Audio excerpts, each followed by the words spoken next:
Se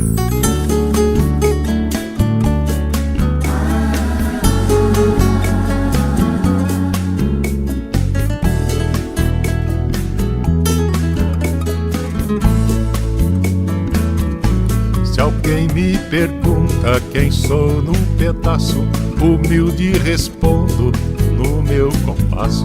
Sou filho das alturas, do autor das primaveras, da luz do sol e do manto das estrelas. Sou os vagalumes pertinhos do chão, que espalham o brilho na escuridão. Eu sou arco-íris, sou cores no ar, sou lagos, lagoas, clarões do luar.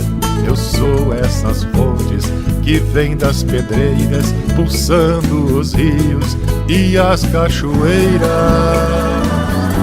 Sou verde esmeralda dos vales radiantes, auroras vermelhas, o azul dos horizontes, caminhos de pedra, estradas de chão. Sou eu as quebradas do chapadão, sou nuvens de chuva na amplidão, sou terra tombada, eu sou mutirão. Sou os monjolinhos que inspiram canções, que batem tranquilos nas quatro estações, que batem tranquilos nas quatro estações. Sou a peonada, curtida na lida, que vence cantando os trancos da vida.